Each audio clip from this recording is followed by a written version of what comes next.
Hey, it's me, Mickey. Whoa, Mickey's got a lightsaber. Ooh, lightsaber, Mickey. Yeah, what's up? Financial Literacy Google Meet this week. So that's gonna be week 7, right? Week 7. I had a student that got me this that went to Disneyland. What? And they got me this pen. I had another student that went to Hawaii. Woo! Dashboard, hula doll, shark. So just take me with you guys next time to Hawaii and Star Wars, okay? Yeah. So we are on week 7 here, quarter 1 financial literacy. We're looking at credit card and credit use and abuse, bad credit versus good credit, credit card versus debit card assignments. So most of these are just quizzes, but this first assignment definitely. So we do have a video there to help you as well. And so basically this is a fill-in-the-blank assignment. Here's the website that'll help you on this assignment. So you're going to click on thebalance.com, debit or credit cards. Choosing debit versus credit with a debit card. What? And so what are the benefits and the drawbacks of using a debit card versus a credit card, basically, right? Yeah. Here we go. When you pay with a debit card at an in-person retailer, you may be given the option to select either debit or credit to complete your purchase. There are several differences between the two types. A debit is an online transaction, credit is an offline transaction. Debit card, you put in your PIN number, credit card, you don't. Credit, no cash back. May be able to get your cash back with a debit card. Purchase is processed electronically. Purchase runs through the credit card networks via like Visa and MasterCard and stuff. So debit card has lower merchant processing fees and credit has higher merchant processing fees. Nice. Processed immediately or within the same business day. May take several days to charge if you use credit. Usually no customer fees for debit transaction. Authorization hold could tie up money in your checking account. In both cases, the payment for the purchase comes from your checking account. Unlike paying with credit card, you are not borrowing money that must be paid back later. Even if you choose credit transaction because it's a debit card. Woo! Nice. Risks of using debit cards. So that's in the assignment. Someone else could see your PIN. Hidden camera or fraudulent device could record your PIN. The retailer's device could give up your PIN in a data breach. No! Scary, right? With credit cards, you get a limited $50 liability for fraudulent use, so that's pretty good to help you. Right.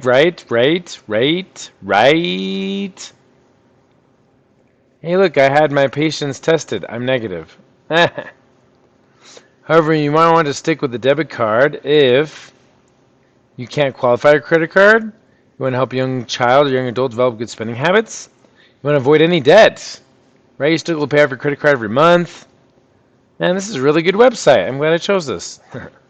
Nice. Okay, let's go back here. Briefly explain the difference between a debit card and a credit card. Well, we had lots of differences, right? We had lots of differences there. Let me go ahead and do the student view. There we go. Start assignment. So what you're going to do is you're going to take all these questions between the asterisks, including the asterisks, and you're going to copy, Control C, and pasty. Right? Don't forget to bold your answers.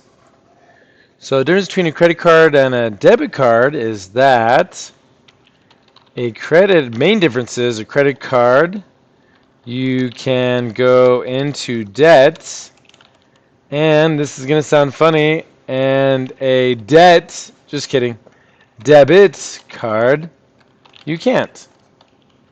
When the money's gone, it's gone. Now some banks charge you a fee if you do try to go overdraft with debit, so be careful. Yeah.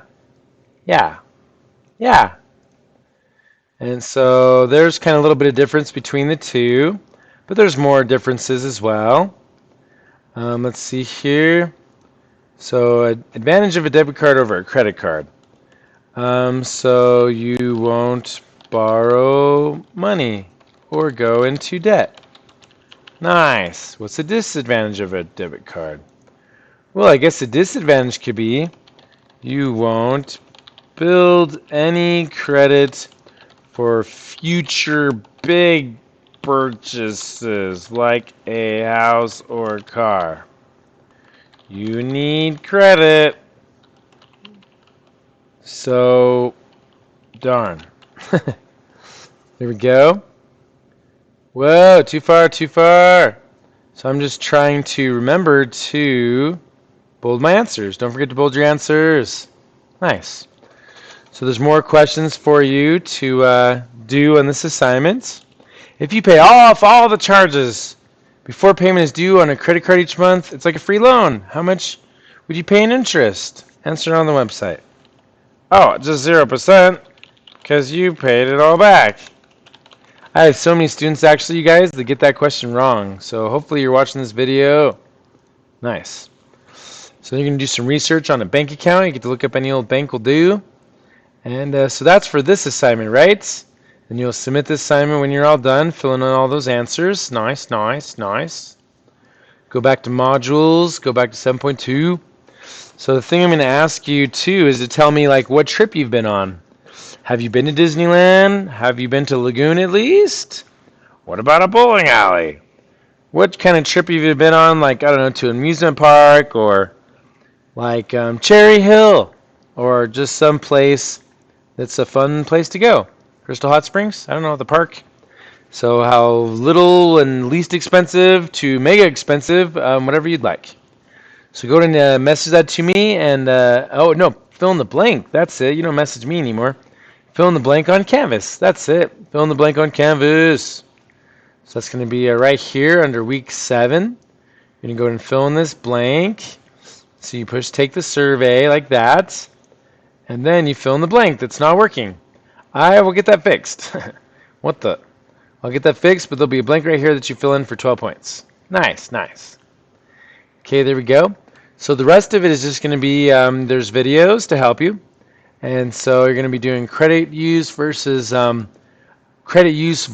abuse. There's a video to help you like that.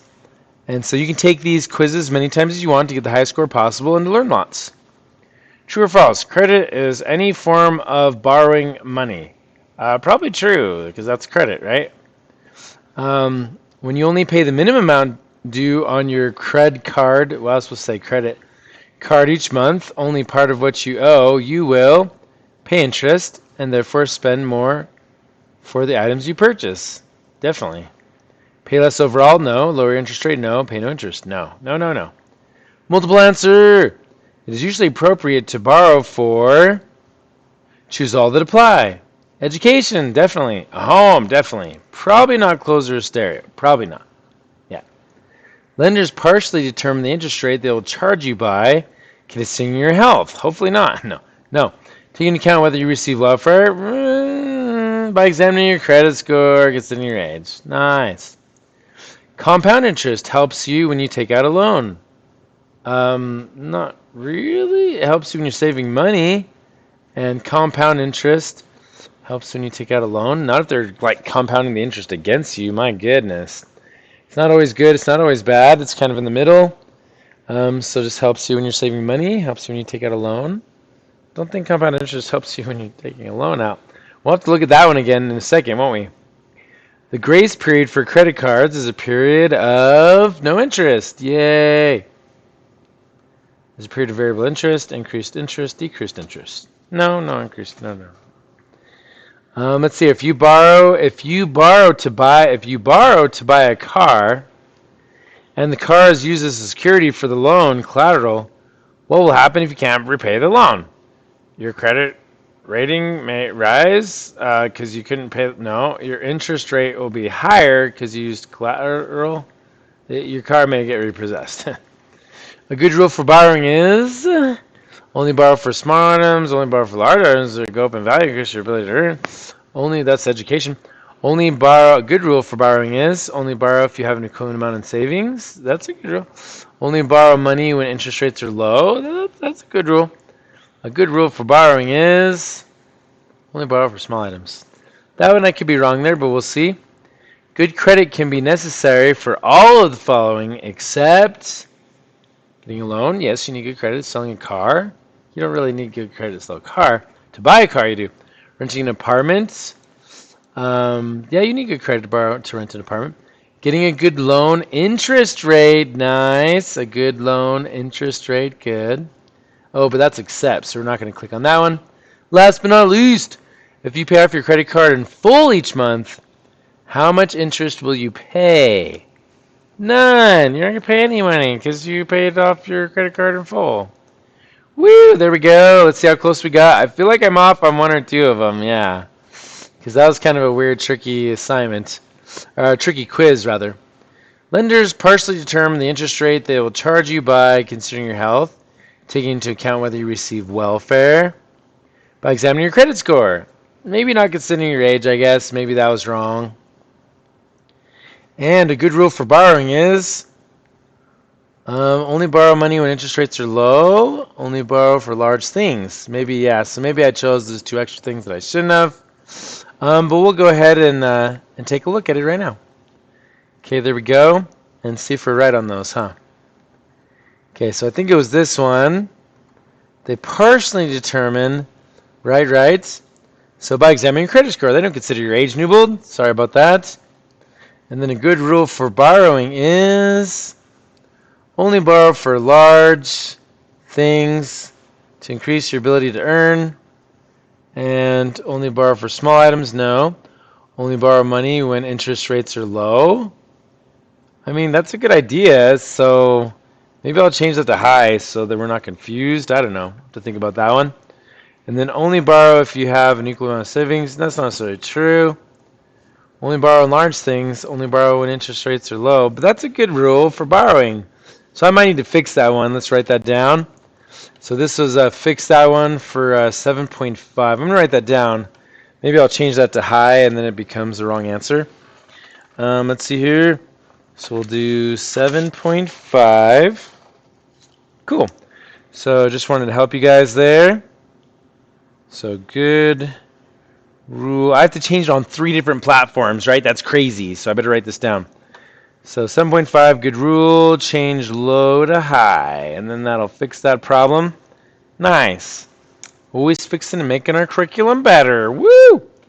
Thanks again, you behind the screen. Thanks for watching. Peace out. And thanks for Google Meet today. Bye for now. See you next week, hopefully, in live session. Hopefully. Bye for now.